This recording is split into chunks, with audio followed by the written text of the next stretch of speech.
Okay, maugo ni hitsura o.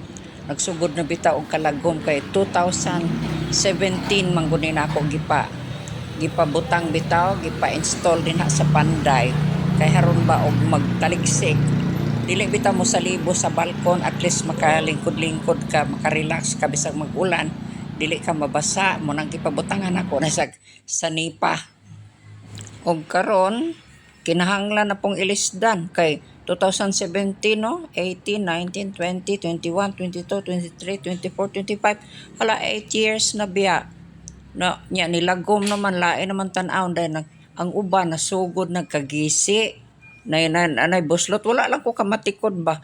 Paghangad na ko atong last week ba.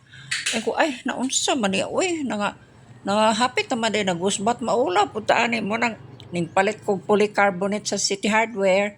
Mao nang akong gipataod karon sa Panday. O mao kani nung sugo na po construction site. Kini mo last po mga 1 or 2 weeks pod. Atong agwanta pero sige lang. Ayan na nakita nyo dati ganyan ang itsura. Maalikabok na, saka medyo may punit na pupunit na yung ibang sides. Tapos ano yan, yung dark na, yung bang may pagka-brown na Kaya ngayon na napalitan na ang polycarbonate, okay na. Ayan na ang itsura Ayan. So after 1 week kapin. Oh, yeah, maganda na. Ito na itsura malinis na.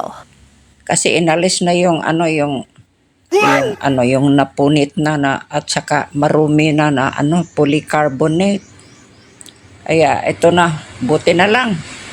At ganito na ang itsura. Siyempre, ma-relax na tayo kung hindi na masyadong marumi ang balkon natin ba. Kasi nakakahiya naman.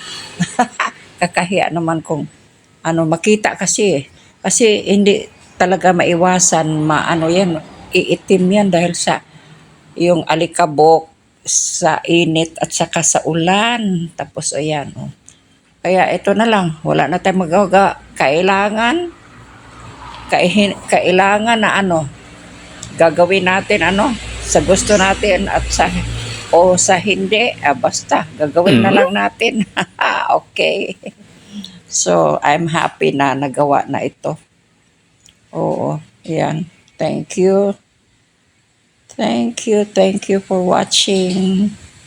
Natuwa na ako sa resulta. Yan, okay na. Ganito na ang itsura Yang mga